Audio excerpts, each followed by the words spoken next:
여론이라는 좌표를 따라가며 정치 지형을 살펴보는 여론 GPS. 오늘은 21대 대선 결과를 아주 빠르고 정확하게 분석해 볼 텐데요.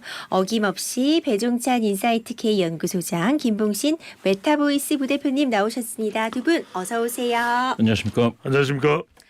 21대 대통령 선거는 대통령 파면으로 치러진 조기 대선이었습니다. 재외국민 투표율은 79.5%로 사상 최고치를 기록했고요.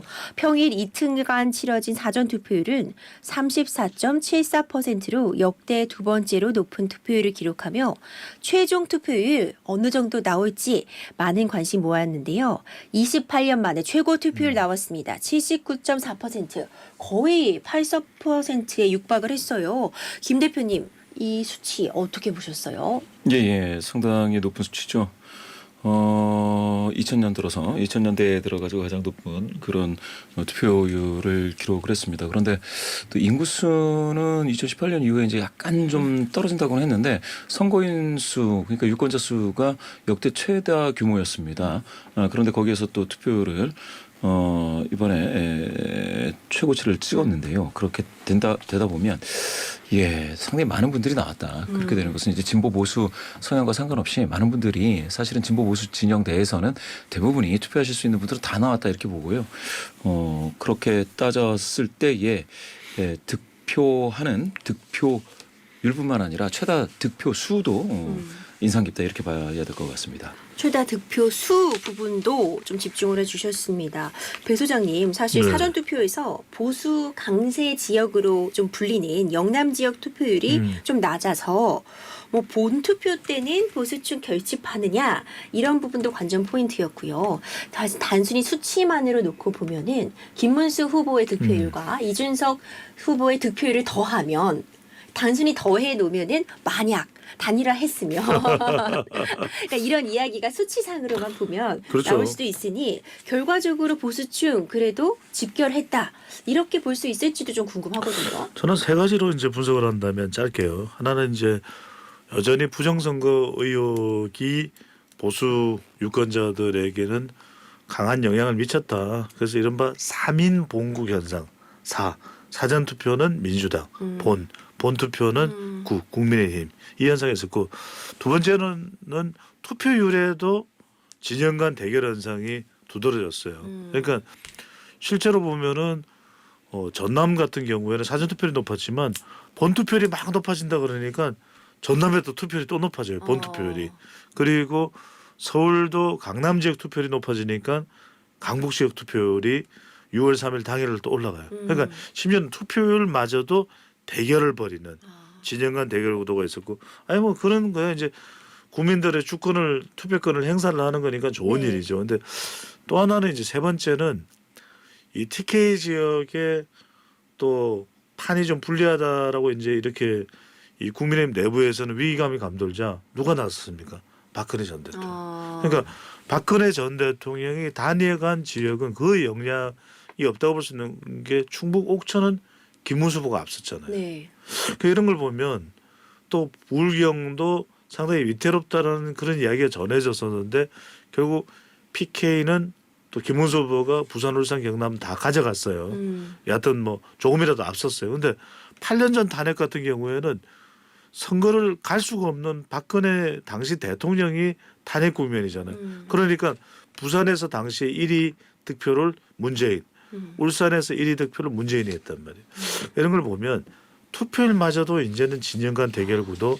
이러면 좀 긍정적으로 보면 투표율이 올라가서 좋은데 야 이렇게까지 고립하였어? 너무하네. 이런 생각이 들 정도인 거죠. 그렇군요. 이 이재명 후보 이제 대통령으로 당선이 되었는데 오늘 오전 6시 21분 임기가 이미 시작됐습니다. 네. 이제 새로운 정부 들어선 상황인데 투표율, 득표율 이런 부분도 지적해 주셨지만 아쉽게도 이재명 후보가 50%를 넘는 걸 기대는 했던 것 같아요. 하지만 이 50%에는 미치지 못했습니다. 최종적으로 49.42%를 기록했는데 물론 득표수에서는 1728만여 표 획득을 하면서 최다 득표 기록은 경신은 했습니다. 이 50%에는 미치지 못한 이 성적표 대표님 어떻게 보셨어요? 예, 예. 일단은 뭐 최다 득표수를 경신했다라는 것에서 대단히 큰 의미가 있고요. 2022년, 그러니까 지난 대선에서 이재명 후보가 얻었던 표보다도 이제 100만 표 이상 얻었다, 더 얻었다 이렇게 보는 것은 상당히 고무적입니다. 다만 그렇다고 하지만 이제 절반이 되지 못했기 때문에 아까 말씀드렸다시피 이제 투표자 수도 상당히 많았는데 그렇게 보면 이제 이재명 후보에게 찍지 않고 다른 후보를 찍은 표를 다 합치면 그것도 역대 최다다 이렇게 볼 수가 있어서요. 이재명 후보 같은 경우는 앞으로 좀 뭐랄까요, 국민 통합적인 행보, 뭐라고 해야 될까요, 개혁 드라이브를 이제 거칠게 걸기보다는 좀 국민 동의에 기반한 어떤 개혁, 그리고 민생 그 어떤 행보라든지 어떤 정책을 통해서 확고한 어떤 실적들을 가져가면서 국정 운영이 돼야지 되겠다라는 것들을 바로 알 수가 있겠습니다. 배 소장님, 사실 대통령 파면으로 치러진 조기 대선이었잖아요. 이 조기 대선 국면이라는 점을 감안했을 때 이 이재명 후보의 득표, 이 수치나 이 의미, 소장님은 어떻게 분석하세요? 중요한 게 결국은 통합 이야기를 안 할 수가 없어요. 그러니까 결과적으로는 우리가 똘레랑스, 그러니까 이제 윤석열 전 대통령도 참 실패한 부분이 이 똘레랑스 부분이에요. 그러니까 이제 법에 의해서 분명히 이 법의 어떤 정치적인 이 요소를 개입할 이유가 없거든요. 요즘 임주혜 앵커도 법조인이시잖아요. 그러니까 네. 법에 의해서 전 정권이든 현 정권이든 아니면 대선 후보든 잘못한 게 있으면 엄단하면 돼요. 그렇죠. 그런데 이게 뒤섞여 버렸던 것 같아요. 그러다 보니까 이 부분 자체가 결과적으로는 사회 골이 더 깊어졌잖아요. 이번에도 지금 이 49.42, 50%를 못 넘었단 말이에요. 근데 방송 출구조사가 우리 김봉신 부대표도 여기 계시지만은 처음에 방송 출구조사가 51.7이 나왔어요. 이건 굉장히 큰 의미예요.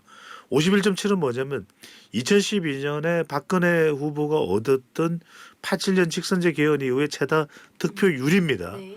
최다 득표자 수는 이번에 이재명 후보가 갱신을 했어요. 근데 최다 득표율은 넘어서지 못했어요. 근데 그때 이 박근혜 후보가 얻었던 최다 득표율이 51.5예요.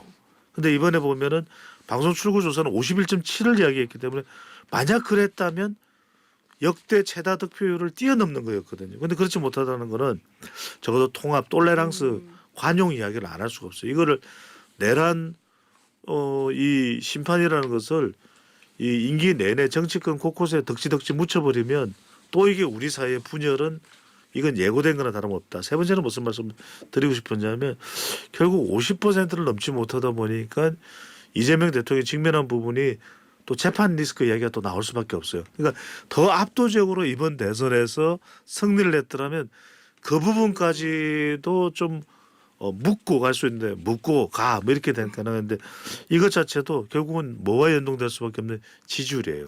지지율. 임기가 오늘 오전 6시 21분부터 이제 6시 21분 1초부터는 임기 시작된 거예요. 지금 임기가 지난 지 몇 시간이 지난 거예요. 이게 그러면 지지율을 또 평가 들어갑니다. 이게 사람들이 볼 때는 몇 시간 한 걸 좀 무슨 지지율을 물어 말이 안 돼서지만 또 바로 이 여론조사 기관들은 지지율 조사 들어가요. 오늘 수요일이니까 목요일 조사해서 첫 지지율 조사 결과 발표입니다 하면서 금요일 나올 수도 있단 말이에요. 다음 주 또 월요일 날 리얼미터가 나올 수도 있단 말이에요. 그러면 이 지지율이 60% 이상은 유지돼야 이 이재명 대통령은 국정 동력을 가져갈 수가 있거든요. 이 부분이 상당히 중요할 수밖에 없다는 거죠. 이제 김문수 후보 이야기를 또 안 해볼 수가 없을 것 같아요. 당초 예상보다는 조금 더 득표를 했다라는 평가도 나옵니다.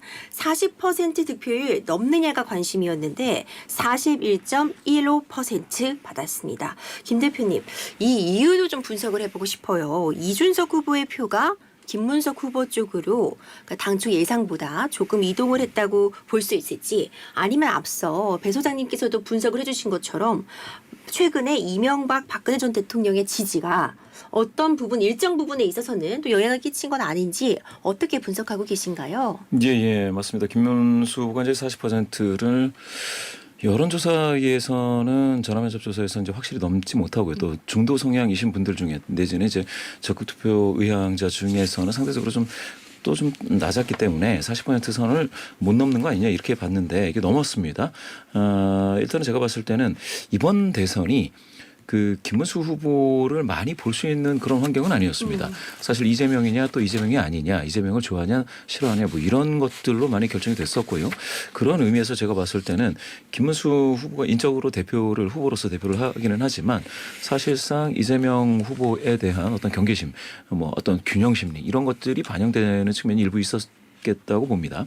또 다른 측면에서는 뭐 이명박 박근혜 전 대통령의 지지 뭐 이런 것들은 다른 측면에서 영향을 미치는데요. 즉 그 국민의힘이 그렇다면 30%대 국민의힘이 후보가 30%대가 돼서 뭐 거의 뭐 TK 정당으로 전락하게 되는 그런 부분에 대한 어떤 공포감, 거기에 대해서 경계 이런 것들이 분명히 있어서 보수 성향이신 분들이 결집을 했을 것으로 보고요. 또 다른 측면에서는 동일한 그 보수 진영 내에서의 카니발라이제이션이라고 하는데 역시 이제 두 후보의 잠식 효과죠. 김문수, 그 이준석. 그래서 이준석 후보의 표가 이동이 되는 즉 사표 방지 캠페인에 의해서 좀 이준석 후보의 표가 김문수 후보 쪽으로 좀 이동하는 효과가 있었습니다. 그래서 30% 후반에서 40% 초반까지로 이렇게 끌어올리는 그게 바로 깜깜이 기간 동안의 노력으로서 그렇게 가져왔다고 봅니다. 그렇죠. 이제 국민의힘 우선 과제는 이제 당내 어떤 통합일 것 같아요. 이 선거가 어찌 보자면 잔인한 게 성적표가 두 개밖에 없어요. 당선.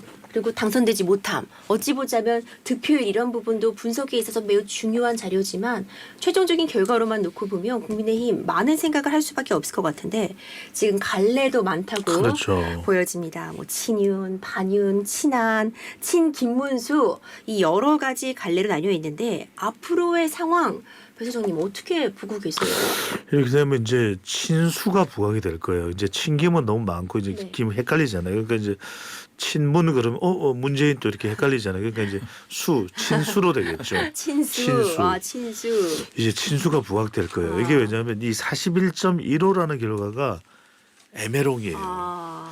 이게 이제 뭐 대선은 패배죠. 패배지만 한 44다 그러면 더 힘을 얻을 텐데 41.15 그러니까 30% 되었으면 또 더 위치를 유지하기가 힘들 거예요. 그런데 어제 승복 선언할 때 보면은 정계 은퇴 선언은 안 하잖아요. 그 이야기는 이게 책임이 좀 분산될 것이고 당권 도전의 의미를 내포하고 있는 거예요. 그런데 이제 여기서 이제 중요한 것은 방금 전에 이제 이 이명크께서 그 말씀을 하셨는데 지금 여러 갈래거든요. 네. 그러니까 이게 사방팔방이에요. 근데 이렇게 되면은 당은 미래가 없어. 그냥 단순히 윤 어게인 하면 안 돼요. 네. 김문수 후보가 만약에 이 당권 도전을 좀 제대로 하고 싶은 욕심이 있다면 그냥 주변 사람들이 밀어붙여 우리 또 한동훈 전 대표한테 당권 뺏기면 안 돼 이런 접근을 해서는 공감대를 얻기 힘들 거예요. 말 그대로 우리는 하나 하지만 뿌리부터 개혁 이렇게 가야 돼. 김문수 후보가 그러면 공감대를 얻을 수 있지만 또 집안 싸움이 벌어진다.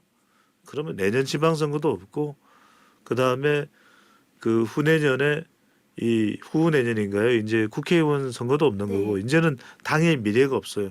정말 국민의힘이 아니라 국민의 짐이 됩니다. 그래서 뭐 이번에 짐 로저스인가요? 짐 모리스도 있긴 합니다만 하여튼 이런 부분들을 어떻게든 당권 도전을 한다 그러면은 철저한 뿌리까지 뿌리도 파야 돼. 뿌리도 파야 돼. 그 정도로 이야기를 하면 몰라도 그게 아니고 그냥 다시 또 윤어게인 미래가 없을 거예요. 네. 당장 내년 지방선거가 있기 때문에 갈등 봉합 빨리 정리하지 않으면 다음 선거도 어떤 결과 받을지 예측할 수 없어 보입니다. 이준석 후보 이야기도 좀 짚고 넘어가려고 하는데 사실 10% 넘느냐 마느냐가 선거 비용 보전과 관련해서도 굉장히 중요한 의미를 갖고 어떤 정치적인 생명을 연장하는 정치적인 생명을 이어가는 그 부분에서도 영향을 줄 수 있다는 그런 평가가 나왔었는데 최종적으로는 8.34% 득표에서 10%의 벽을 넘지는 못했지만 상당한 득표를 또 가져갔다고 볼 수 있습니다. 특히 2030 남성의 수치가 얘기로 나오는데 20대 남성에서는요. 이재명 당선자도 아닙니다. 김문수 후보도 아닙니다. 이준석 후보가 37.2%로 가장 많은 지지 받았어요. 네. 배 소장님은 이 부분을 어떻게 분석하세요? 이런 얘기를 할 수밖에 없어요. 준스톤 여러 곳에서 탄생했을 거예요. 첫 번째 이제 키워드로 간략하게 분석을 드리면 20대 남성. 그러니까 지난 대선에 세대 포위론이 먹혔잖아요. 근데 이번에는 그 세대 포위론 먹히는 거 단일화해 줬으면 좋았을 텐데 이 단일화에 대한 아쉬움, 이 책임도 나오는 거거든요. 그러니까 이준석이라고 하는 정치인을 보면 실력이 있어요. 그렇죠. 서울과학고등학교를 나오고 뭐 항상 우리가 이게 스펙이 다는 아닙니다만 하버드대를 나오고 또 이제 영어도 잘 하더라고요. 외신과에 또 인터뷰 하는데 자, 이 두 가지예요. 자, 이게 또 정치를 이렇게 이 접근하는 거 보면 학생 식당을 간다든지 이런 부분에 있어서 첫 번째 테크니컬한 건 좋아. 기술적인 것은 상당히 노련해졌어요. 근데 두 번째가 뭐냐? 제일 중요한 이준석이 뿜뿜하려면 1960년에 미국 대선판에 나왔던 존 F 케너디 이게 나와야 돼요. 창의적이어야 돼요. 야, 이거 우리 정치판에 못 받은 정말 이 팔딱팔딱 뛰는 그 정말 줄돔 같다. 쫄깃쫄깃하다 줄돔 같다. 이 창의적인 크리에이티브 준스톤이 나와야 되거든요. 근데 그러기에는 제가 공약들을 다 좀 집중적으로 뜯어봤어요. 이재명, 김문수를 압도할 정도의 공약 아이디어가 나는데 그 정도는 아니었어. 그래서 앞으로의 과제는 준스톤이 되면 안 돼. 와, 준스톤이 되려면 크리에이티브 준스톤을 어떻게 만들까를 고민을 많이 해야 될 것 같아요. 그렇습니다. 앞으로 이준석 의원과 개혁신당의 정치적 행보도 많은 관심이 가고 기대가 되고 있습니다. 이번에는 좀 지역별로 수치적으로 지역별 득표율 좀 분석해 보려고 해요. 이 대구와 경북 TK 지역이 사실 보수 성향이 강하다 평가를 계속 받아왔는데 보수 진영에서는 TK 지역 70% 이상의 득표가 승리로 이어진다. 이런 이야기도 있었습니다. 이번 대선에서 대구 지역으로 좀 보자면요. 김문수 후보가 67.62%, 이재명 후보가 23.22%를 얻었고요. 경북에서도 김문수 후보가 70%에는 미치지 못했어요. 김 대표님, 이 결과지 어떻게 분석해 볼 수 있을까요? 그렇죠. 이 TK 쪽에서 이재명 후보 측에서는 이제 30% 선을 상향 돌파하겠다 이런 목표를 세웠던 것 같은데요. 전반적으로 한반도 우리나라의 동쪽 그러니까 강원, 대구, 경북, 부산, 울산, 경남 이렇게 6개의 광역에서는 이재명 후보가 더 앞서지를 못했습니다. 그런 의미에서 사실 이번 대선이 민주당이 세력을 아주 키워서 그러니까 이제 내란 심판론 그리고 정권 교체론을 앞세워서 세력을 키워서 국민의힘을 TK 그러니까 대구 경북 지역에로 이제 축소시키고 나머지를 전부 다 좀 압도하거나 아니면은 지방선거에 가서 압도할 수 있게끔 하는 교두보를 마련하겠다라는 거였는데 지금 개표 결과만으로 보면 그러한 목표를 조기 달성하기는 쉽지가 않겠다. 다시 말씀드려서 국민의힘이 아직은 건재한 그런 어떤 한반도 동부 지역을 어느 정도는 가지고 있다 이렇게 보셔야 될 것 같습니다. 그렇군요. 사실 사전 투표율도 좀 분석해 볼 필요가 있을 것 같은데 전남이 가장 높았어요. 사전 투표율이 34.96%였습니다. 근데 TK 지역인 대구는 13.42%예요. 경북도 16.92%. 사전 투표율이 수치적으로 보면 전남의 절반도 안 됐는데 이 부분도 어떤 지역적인 분석이 실장님 가능할까요? 아니 근데 이게 이맹크께서 굉장히 중요한 질문을 또 해주시네요. 이게 왜 중요하냐면 사전 투표와 본 투표라는 것은 투표를 두 번 할 수 있는 기회가 있잖아요. 물론 한 사람이 두 번 할 수는 없지만 그 기회의 학대라는 측면에서 사전 투표를 하는 게 중요한 거예요. 그렇죠. 근데 지금 보수 쪽은 부정선거 의혹 때문에 지금 한교안 후보가 사퇴를 하긴 했지만 한교안 후보가 항상 하는 이야기가 부정선거입니다. 부정선거입니다. 근데 좋아요. 그러니까 이게 의혹은 검증을 하는 건 필요합니다. 그런데 이렇게 돼버리니까 뭐냐면 본 투표에 다 매달려야 되는 거예요. 무슨 말씀드리냐면 이번에 참 특이한 현상을 발견해요. 그러니까 전남 지역 같은 경우 사전 투표도 높았지만 본 투표도 당일날 투표율이 올라가는 현상을 보여요. 뭐냐? 그러면 민주당 지지자들은 사전 투표는 사전 투표대로 적극적으로 하고 본 투표도 상황을 봐서 사전 투표 때 안 했던 사람들이 이때 기회를 한 번 더 노릴 수 있는 겁니다. 그런데 아니 3일을 할 수 있는 투표 기회를 놓고서 부정선거 자꾸 이야기하다 보니까 본 투표에 다 매달려야 되는 거예요. 이게 선거 전략상으로 보면은 기회의 3분의 1을 날리는 겁니다. 그러니까 이제 뭐 여러 부실 관리로 인해서 중앙선거관리위원회가 빌미를 만드는 거는 지적을 해야 되겠지만 그런 점에서 저는 이 국민의힘이 보수 진영이 사전 투표에 대한 인식을 획기적으로 전환해야 된다라는 말씀을 드립니다. 네, 김 대표님께는 이 부산 이야기 좀 여쭤보고 싶거든요. 김문수 후보가 51.39%, 이재명 후보가 부산 지역에서 40.14%, 민주당에서 처음으로 40% 이상 득표했는데 이 부분은 어떻게 분석 가능할까요? 예. 부산에서 이제 40%가 안 됐다고는 하지만 2022년에도 38%가 약간 넘었습니다. 이재명 후보가. 그렇기 때문에 그 굉장히 낮은 수치에서 비약적으로 높아져서 40% 선을 돌파한 것은 아니고요. 40% 언저리에 부울경이 있었습니다. 그렇게 따진다면 이번에도 사실 부산에서 대단히 크게 선전을 한 건 아니고요. 조금 더 그러니까 대구에서도 사실 TK에서도 조금 더 이재명 후보가 좀 더 얻은 건 맞아요. 그런데 그게 이제 그 폭이 목표했던 것은 아주 그냥 크게 상회한다든지 이렇게 하지 못했던 것이죠. 한 1, 2%포인트. 부산 부울경도 마찬가지라고 보시면 되겠고요. 그런 의미에서 어떤 가능성을 보여주기는 했지만 이재명 후보가 기대했던 것에 아주 크게 충족되지는 못한 것 같습니다. 경기도 이야기도 좀 짧게 짚어보려고 네네. 하는데 결국 경기도가 다 인연이 많은 지역이었잖아요. 이재명 후보가 52.2%, 김문수 후보 37.95% 나왔는데 어떻게 보셨어요? 이번 대선은 경기도 대선이라는 것을 제가 한 달 반 전부터 이야기를 했어요. 경기도에 지면 지는 거예요. 자, 경기도에서 시간이 없으니까 이재명 대통령이 당선인이 52.1을 얻었단 말이에요. 근데 지난 총선 이후에 어떤 분석을 했냐면 국민의힘이 경포정, 사포정, 경기도를 포기한 정당이냐, 40대를 포기한 정당이냐. 자, 지금 이준석 후보 같은 경우에도 자기의 지역구에서 이번에 13.99밖에 득표를 못했어요. 왜? 제가 말씀드렸잖아요. 크리에이티브 준수톤으로 가야 된다. 이게 테크니컬 준수톤으로 TV 토론에서 여성 신체 표현하니까 이게 안 올라가는 거예요. 그러니까 준수톤의 과제는 경기도 중요해요. 대통령이 되려면요 경기도에서 이겨야 돼요. 그래서 결국 이 부분이 결국 선거의 결과에 영향을 아주 직접적으로 미쳤다 소장님께 보시는군요. 그러니까 오죽했으면 아니 선거가 뭐예요? 경기죠. 경기잖아요. 경기에서 이기기 위해서는 경기 표심을 잡아라.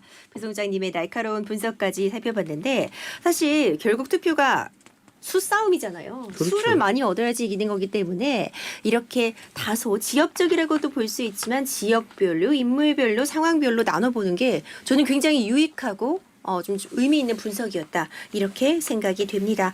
앞으로 이재명 대통령 당선인 출임식 이후의 행보도 좀 지켜볼 필요 있을 것 같습니다. 지금까지 민심의 방향 살펴보는 여론 GPS 배종찬 인사이트 K연구소장 김봉신 메타보이스 부대표님과 함께했습니다. 감사합니다. 감사합니다. 고맙습니다.